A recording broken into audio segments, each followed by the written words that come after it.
लगता है बहुत संभव है, क्योंकि जो माहौल दिख रहा है, जो गठबंधन हमारा स्ट्रांग है, बड़े बड़े राज्यों में इंडिया गठबंधन बहुत मजबूती से चुनाव लड़ रहा है, खासकर महाराष्ट्र में, बिहार में, तो हम लोगों को बहुमत मिलेगा। मैं जम्मू कश्मीर होकर आया हूँ, मैं अब केरला जा रहा हूँ, तो देश के अलग अलग कोनों में आवाज़ उठ रही है बदलाव की। और मैं फिर कहता हूँ, ये चुनाव बदलाव का चुनाव है और इसकी सुबगाहट पूरे देश में मुझे। कांग्रेस नेता सचिन पायलट का कहना है कि देश में भारतीय जनता पार्टी सरकार के खिलाफ अंडर करंट दिख रहा है।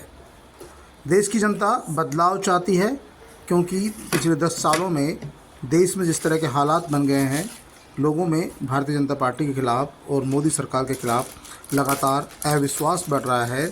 ऐसे में मैं कई राज्यों में जाकर आया हूँ, लोगों में अंडर करंट दिख रहा है, लोग बदलाव चाहते हैं और इस बार पहले से बेहतर रिजल्ट आएगा और हम सरकार बना सकते हैं। लगता है बहुत संभव है, क्योंकि जो माहौल दिख रहा है, जो गठबंधन हमारा स्ट्रांग है, बड़े बड़े राज्यों में इंडिया गठबंधन बहुत मजबूती से चुनाव लड़ रहा है, खासकर महाराष्ट्र में, बिहार में, तो हम लोगों को बहुमत मिलेगा। मैं जम्मू कश्मीर होकर आया हूँ, मैं अब केरला जा रहा हूँ, तो देश के अलग अलग कोनों में आवाज़ उठ रही है बदलाव की। और मैं फिर कहता हूँ, ये चुनाव बदलाव का चुनाव है और इसकी सुबगाहट पूरे देश में मुझे देखने को मिली। बीजेपी के कई नेताओं के बयान चर्चा में हैं। उन्होंने कहा कि मोदी जी को 400 से ज़्यादा सीटें मिलेगी तो वो संविधान संशोधन करेंगे और आरक्षण खत्म कर देंगे। अब बीजेपी के बड़े बड़े दिग्गज नेताओं की हवा खराब है, क्योंकि देश में ऐसा माहौल बन गया है।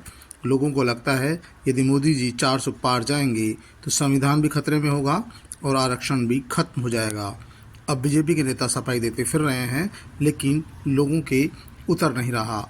लोगों का मानना है कि कहीं न कहीं ये बीजेपी एक आरक्षण का बड़ा मुद्दा बन रहा है सर। ST/SC रिजर्वेशन लेकर प्रधानमंत्री मन से सफाई दे रहे हैं, खत्म नहीं करेंगे। भाई, अगर ऐसी कोई चर्चा भाजपा के नेता नहीं करते तो सफाई देने की जरूरत ही नहीं पड़ती। अगर भाजपा का शीर्ष नेतृत्व खुद सफाई देने पर मजबूर हो रहा है तो कहीं ना कहीं बिना धुएं की आग तो होती नहीं ना। तो उनके नेताओं ने ऑन रिकॉर्ड बातें बोली हैं, इसलिए उनको सफाई देनी पड़ रही है। जब राजीव गांधी जी के पास 400 सांसद थे, उन्होंने कभी ऐसी सफाई दी ना, हमारे किसी नेता ने ऐसी बात की। तो कहीं ना कहीं इन बातों में कुछ तथ्य होगा, इसीलिए बार बार सफाई देनी पड़ रही है। आप पूरे हालांकि प्रधानमंत्री नरेंद्र मोदी, अमित शाह और खुद भजनलाल शर्मा बार बार ये कह चुके हैं कि आरक्षण कोई भी नहीं हटा सकता। यहाँ तक कि ये मोदी ने तो कह दिया कि अब तो खुद बाबा साहब भी ये दिया जाए तो आरक्षण नहीं हटा सकते। लेकिन लोगों में कहीं कहीं इस बात का डर जरूर बैठ गया है। यही कारण है कि बीजेपी के PM से लेकर CM तक को आरक्षण के मुद्दे पर खुलकर बात करनी पड़ रही है। कहना पड़ रहा है कि आरक्षण कोई नहीं हटा सकता। ये सिर्फ विपक्ष का धर्म है और आज तक विपक्ष ने लोगों को डरा कर ही रखा है।